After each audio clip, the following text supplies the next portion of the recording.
Welcome, everyone, to an NABC chat. I'm Andy Katz. Please be joined by Lon Kruger. It is Coaches versus Cancer's Suits and Sneakers Week. Lon, now retired, living in Las Vegas, an unbelievable career, as we know, throughout all your stops and every step of the way. You have always been at the forefront of this organization, and especially with this issue with Coaches versus Cancer. So I want to go back to that. And I know you've had your own family history and all that, but what was your impetus to get involved with this aspect? Well, thanks, Andy. Great to be joining you. It goes back to Norm Stewart. We were in the old Big 8 days when I was coaching Kansas State. He was at Missouri when he was diagnosed with cancer. So it really started 30 plus years ago. And coaches all over the country have done a great job of using their platform to draw awareness to this terrible disease. Everyone's been touched by cancer in one way or another, and coaches do a great job in raising funds and advocating for others to get involved in the fight against cancer. So, this year with Suits and Sneakers, also Set the Screen campaign, we've involved some like 55 CEOs around the country, have partnered with coaches to get the word out about the need for screening. Early detection in fighting cancer is the most important thing, and because of the pandemic, screenings were way off by like 90% during that time. And obviously, if you're not getting screened, you're not detecting early. A lot of people have died as a result of that, and we got to get back to screening. And coaches and CEOs around the country are really pushing that during this Suits and Sneakers Week. It's funny you bring that up about the screening, and I think about there are times when, especially in a coach's life, when you keep putting things off, and not realizing, obviously a prostate check, that's in and out, a quick process, but, to get a colonoscopy, that is something you have to schedule. You're going to have to take the day off, but it's critical that you do that. And it's okay if it happens to be the time of the year when you're still even practicing or whatever, and you got to take that day off to deal with that. Getting over that hurdle and getting that into the coaches' heads, especially those that are 50 and over, how has that education worked to try to get them to understand, like, this is important? You don't want to have to deal with this later on. Absolutely. It has to be a priority. And, friends, family members just need to get aggressive in encouraging people to get screened. And again, that's where coaches and CEOs this year with the Set the Screen campaign have done a great job. And we'll see a lot of promotion of that this week during Suits and Sneakers Week. And it's a priority. It's a lot better. You hear a lot of stories about they didn't get screened and results are bad. You love the stories where because of early screening and early detection, lives were saved. And those are the stories we want to hear more of.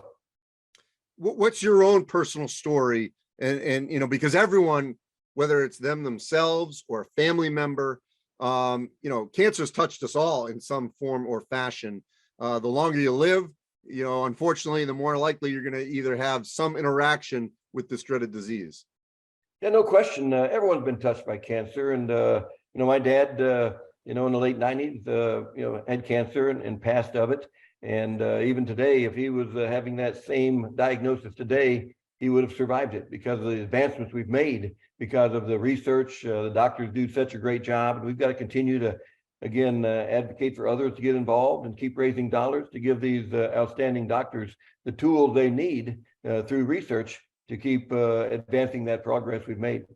What also is great, Long, is I feel like with Coaches versus Cancer, it has evolved. I mean, I've been to many of the galas, the golf tournaments, and obviously we had the pandemic, which sort of derailed some of this. But how have you seen the organization tied with the NABC sort of change with the times of trying to continue to be effective of getting the word out, raising money, and doing it in a way that, can really engage with the population?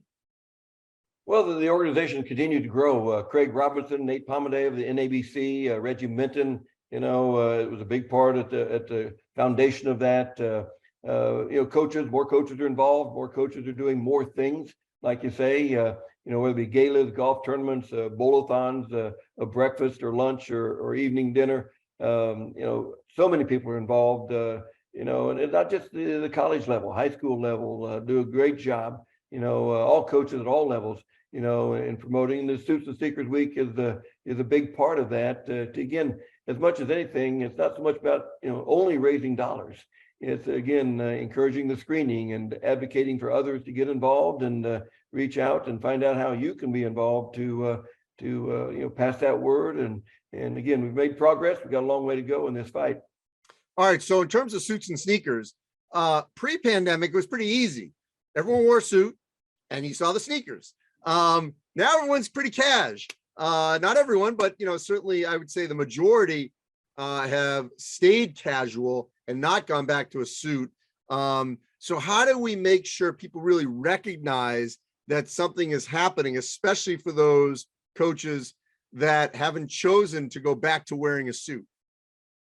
You'll see a lot more suits on the sidelines this week because it has become very casual, but not everyone probably. But hopefully the TV talent during the games can draw attention to what this week is about and again promote the screening. It's so important, and we're still off 20-25% from the pre-pandemic screening rates. So we've got to continue to make that progress and keep getting the word out there. And I think you'll see a lot of good stuff this week. All right. Hey, last thing I got to ask you, you've been incredibly successful wherever you've been. The last stop being Oklahoma. How much? And I guess bottom line is, what do you miss most? Well, I miss the people, the relationships the most. Our assistant coaches, we always spend a ton of time together. Whether it be preparing for the upcoming game, watching video, having lunch, talking about preparation for practice, and again, the relationship with the players, of course, the administrations. We've been very fortunate to have touched base, been surrounded by a lot of terrific people and great memories, and miss the people more than anything else. Game nights, of course, exciting and all that, but it's much more about the time you spend with people in preparation. And what's it like to watch your son coach one of your former schools in UNLV, Kevin? Yeah, much more stressful than doing it yourself. No doubt about that. But he's got off to a great start. There's a little bit of a skid right now, but the injuries have got him a little bit. But they'll bounce back. And the Mountain West Conference is awfully good and challenging, and be interesting to see what happens down the stretch month here. Well, Lon, I appreciate it. Great seeing you, hearing from you. This is a big week for the Coaches versus Cancer and ABC Suits and Sneakers Week. I know I'll be wearing sneakers with my suit on the Big Ten Network. So we will be doing our part as we can get the word out for everyone. Thanks, Andy. Appreciate that very much.